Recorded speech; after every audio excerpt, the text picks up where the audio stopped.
사조 도신 스님께서는 사조라고 하는 1조, 2조, 3조, 4조, 5조, 6조 스님, 우리가 6조 스님 하죠?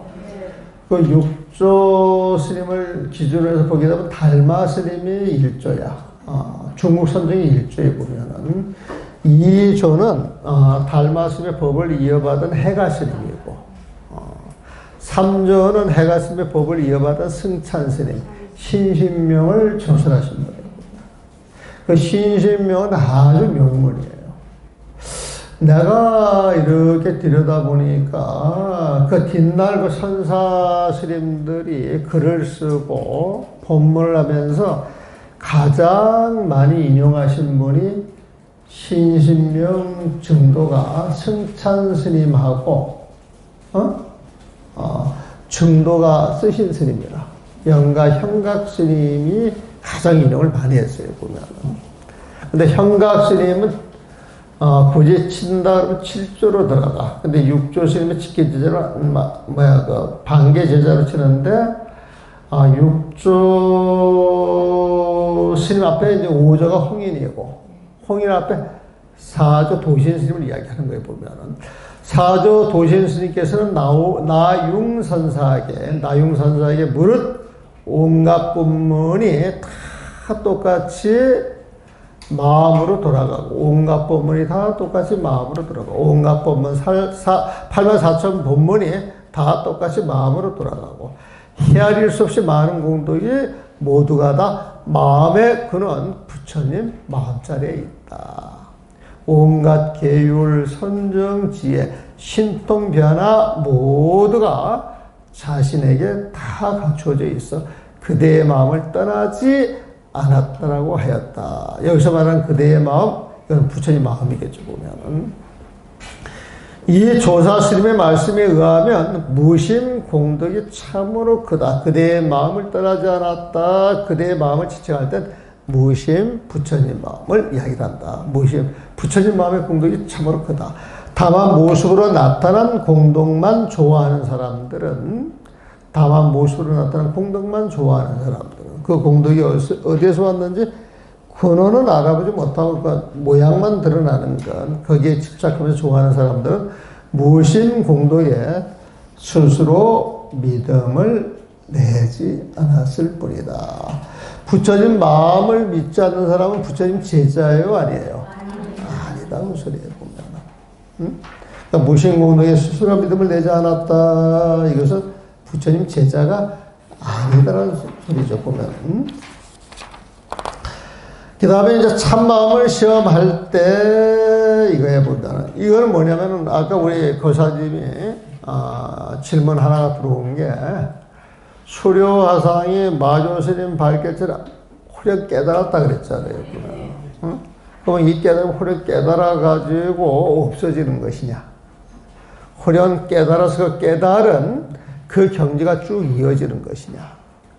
호련 깨달아서 그 경지가 쭉 이어지면 참으로 깨달은 것. 근데 그게 이어지지 않고, 그 마음이 일어났다가 잠시 사라지는 건 진짜 깨달았다. 잠시 그 경계의 맛을 보고, 떠난 거야. 끝난 거야, 보면은.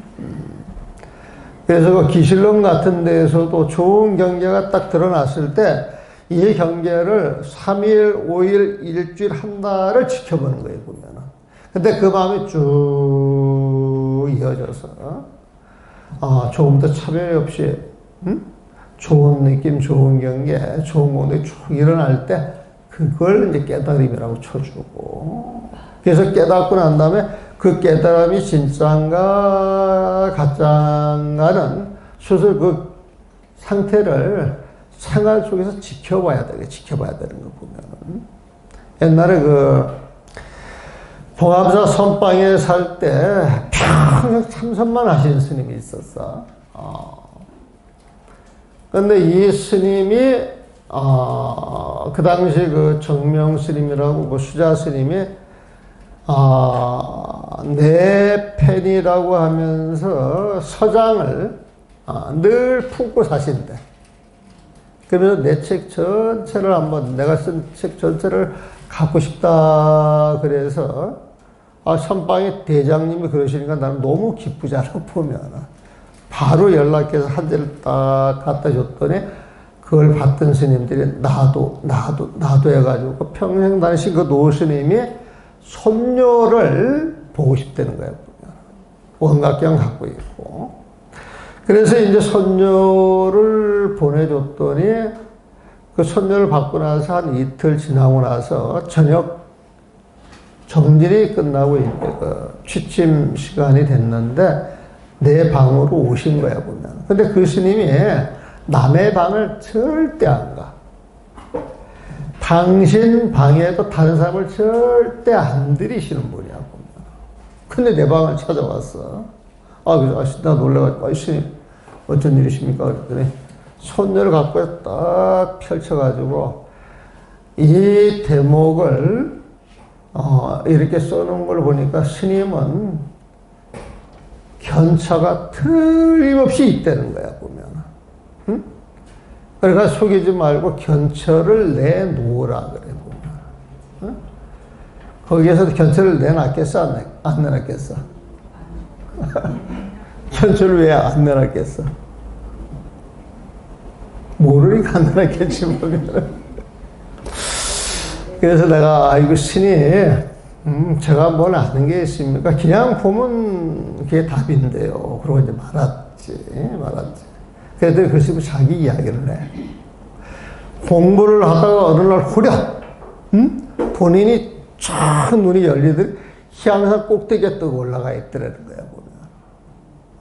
그래서 이렇게 경내가 다 보이는데, 방마다 이야기하는 두런두런 소리가 다 들리더라는 거지. 그러면서 저 멀리서 누가 오는 것까지도 보여. 이제 신통력이 생긴 거야, 보면. 그러니까 이제 그게 다 보이고 들리니까 이제 이야기를 하기 시작을 해, 보면. 그러면 다른 사람들이 그걸 듣고, 이분한테 좋은 경계가 왔구나. 깨치셨구나. 이렇게 받들어줘야 되겠어? 무시해야 되겠어?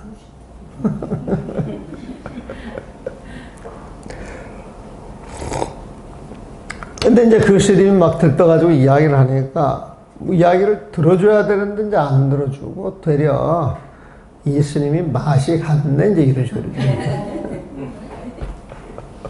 아무도 안 믿어주니까, 재미가 있어, 없어? 그래서 나간 거야. 응? 내가 나가야 되겠다. 보림을 해야 되겠다. 나갔는데, 한 달이 지났는데, 향산 올라가 딱 보이던 게 줄어들다가 어느 날 아무것도 안 보이는 거야, 보면. 그래서 이제 이분이 그때, 내가 아직 깨친 게 아니구나. 이제 각성을 하고 이제 다시 들어오신 거야, 보면은. 그 이야기를 나한테 직접 해 주시더라고, 보면은. 그러니까 이제 어떤 경계가 왔을 때 이 경계가 옳은 것이냐, 잘못된 것이냐. 아마 나 이거 안 읽어봤어, 아직은. 이제 읽어보고 나서 한번 거의 맞는가 안 맞는가 봅시다. 참마음이 드러날 때, 후렴 참마음이 드러날 때 어떻게 그 마음이 무르익어 걸림이 없다는 것을 알 수 있겠습니까? 그 마음이 무르익어 참마음이 드러날 때 그게 진짜 부처님 마음이 돼야 돼. 무르익어져야 돼. 걸림이 없다는 것을 알 수 있습니까? 하니까 도를 배우는 사람들에게 참마음이 드러날 때 습관이 된 나쁜 버릇을 아직 없애지 못했으므로 전에 익숙했던 환경을 만나면 온전한 생각을 놓칠 때가 있다. 아직 나쁜 습관이 많이 남아있기 때문에 온전한 마음을 챙기지 못하고 놓칠 때가 있다는 거예요, 보면. 이런 소를 놓아 기를 때 끄는 대로 잘 따라오더라도 아직 채찍과 고삐를 감히 놓지 못하고 있는 것 같다. 여기에서 소를 놓아 기를 때 소 찾는 그림이 있죠, 15도라고. 15도라고 하기도 하고, 15도라고 하기도 해보면은, 시모는 소를 찾는 거야. 이 소를 마음에 비유하는 거야, 보면. 중생들은 진짜 자기 마음을 잊어버렸어. 그래서 그 마음을 찾아가서 길들여가지고 온전한 내 마음을 가질 때까지 과정을 그린 게 심우도고, 그 그림을 10가지로 계속을 붙여서 나눴을 때 그걸 십우도라고 한대, 보면. 그러니까 마음 찾는 그림이야. 근데 그 소는 마음을 비유한 거예요, 보면은. 근데 이는 소를 놓아 기를 때 끄는 대로 잘 따라오더라도 아직 채찍과 고삐를 감히 놓지 못하고 있는 것 같다. 소를 놓아 기를 때 말을 잘 듣는 것 같아도 말 안 들을 때는 채찍이 필요한 거야, 보면은. 그래서 감히 채찍과 고삐를 놓지 못한다. 이것은 내 마음이 제대로 길 들여졌다, 안 들여졌다? 안 들여진 거야, 보면. 그러니까 소가 잘 길 들여져 걸음이 평온하며 곡식밭에 뛰어들어가더라도 곡식을 상하지 않게 할 정도가 될 때를 기다려서야. 곡식밭에 들어가서 소가 뛰어다닌다 할지라도 곡식에 해를 안 끼친다는 거야, 보면. 그러니까 소를 자유롭게 놔줘도 곡식에 해를 끼치지 않으니까, 그 소에 대해서 내가 신경 쓸 필요가 있어, 없어? 없는 거예요, 보면은. 그래서, 비로소 채찍과 고삐를 놓을 수 있다. 이쯤 되어야 목동이 채찍과 고삐를 쓰지 않아도 자연스럽게 곡식을 상하게 하는 일이 없기 때문이다.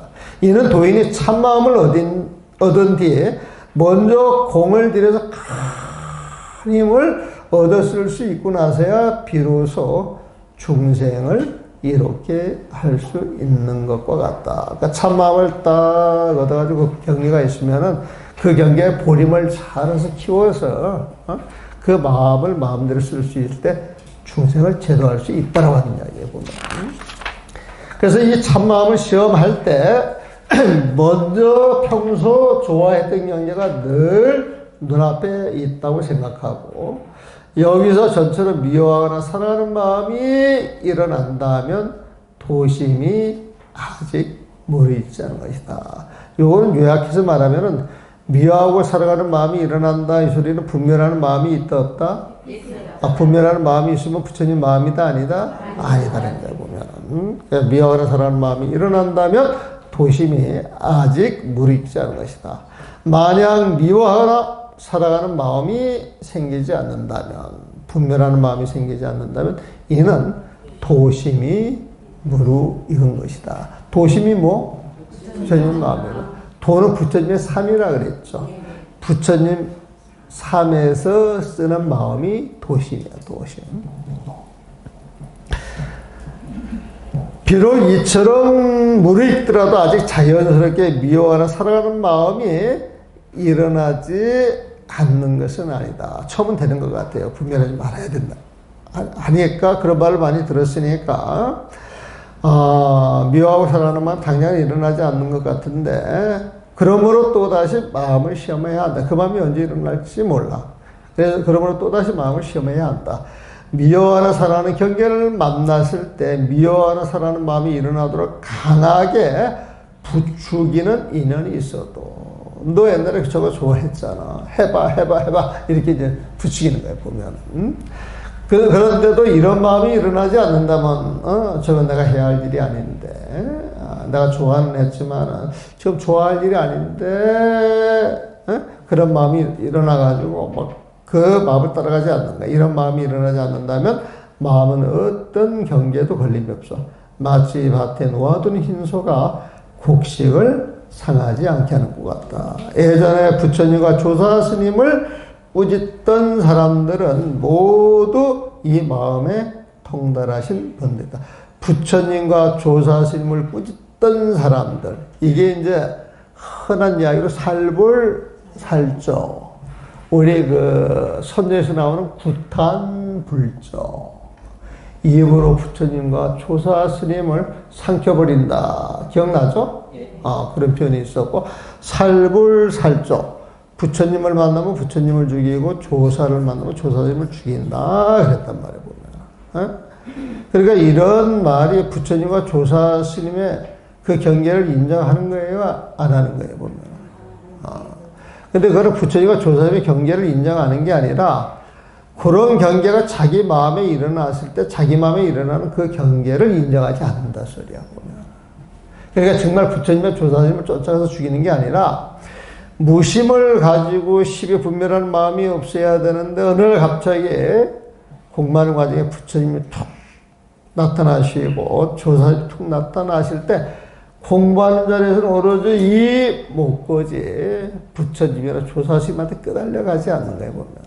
그러니까 무심하게 있는 것은 부처스님이나 조사스님을 죽이는 것과 똑같아 달라. 부처님을 무시해, 조사스님을 무시해. 이건 부처님 죽이는 거지. 조사스님 죽이는 것이지. 그래서 살주라고 표현을 쓰는 거예요 보면. 부탄불조라고 하는 건 부처님의 경계든 조사스님의 경계든 그 어떤 경계도 인정하지 않는다. 삼켜버린다 그런 뜻이야 보면은. 그래서 예전에 부처님과 조사스님을 꾸짖던 사람들은 이런 사람들은 오로지 무심했던 사람들이야. 자기 마음에 어떤 분별도 안 두던 사람들이야. 모두 이 마음에 통달하신 분들이다.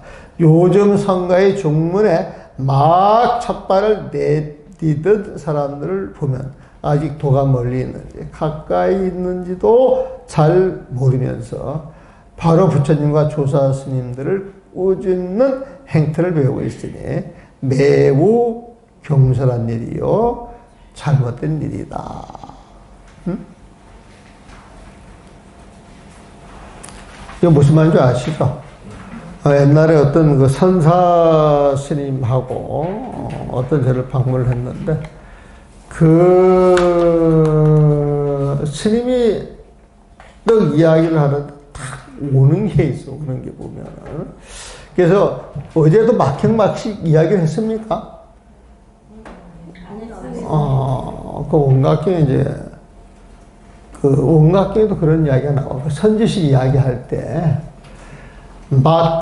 막행막식을 하는 선지식이 있는데 부처님 마음을 알고 그 마음에서 막행막식이 드러나는 건 법이에요. 그냥 무심공부야 보면. 그런데 늘 시비심이 있고 분별심이 있고 중생심이 있는데 막행막식은 걸림이 없는 사람이 하는 것이야 해가지고 흉내를 내는 사람들이 있어요 보면. 그런 사람들이 하는 막행막식은 업을 짓는 일이야. 똑같은 막행막식이라 할지라도 부처님 마음째에서 하는 그 막행막식이라고 하는 것은 어떤 인연이 주어져서 그렇게 해야만 전체가 좋아지고 문제가 해결될 때 그런 행위를 하는 것이지 아무 때나 하는 건 아니다. 그런데 사람들이 욕하는 줄도 모르고 손가락질 하는 줄도 모르고 막행막식을 한다. 이건 업을 짓는 일이야 보면. 내가 여러분들 그 공양 같이 갑시다 할 때 내가 안 따라가는 이유가 있어 보면은. 같이 가지고 앉아서 내가 먹고 싶은 게 있으면 나도 먹고 싶은 마음이 일어나겠어 안 일어나겠어. 근데 한 점 더듬었다 그러면 보는 눈이 많은데 여러분들은 하나도 시비하지 않겠지만은 다른 쪽의 사람들은 그걸 떠보고 마음에 걸리겠어 안 걸리겠어? 마음에 걸리면 입으로 뱉을 때 좋은 말 하겠어 나쁜 말 하겠어? 내가 여러분들 같이 좋은 데 가서 행여나 젓갈 한번 실수해 동명불언의 훌륭한 불자들이 욕을 먹고 동명불언의 시비거리가 된다면 내가 업을 짓는 거야 안 짓는 거야? 아예 내가 내 자신을 통제 못하기 때문에 나도 막행막식을 잘하는 사람들이기 때문에 가가지고 그런 모습을 통해가지고 여러분들 얼굴에 똥칠하면 내가 지옥 가겠어 안 가겠어? 나도 지옥 가는 건 무서워 보면은. 그래서 행여나 그런 꽃이라도 이렇게 조금 져가지고 시비할 일을 만들지 말아야 되겠다. 내가 정말 배가 고프고 먹고 싶어도 여러분들을 따라가고 싶어도 그런 불상사를 아예 방해하기 좋지 않겠나. 이제 그런 마음에서 안 따라가는 거야 보면. 이해하셨어요? 예. 수용하시겠어요? 네. 먹는데 같이 갑시다 그런 소리 하지 마겠어. 오늘 목표는 여기서 맞춥시다. 네.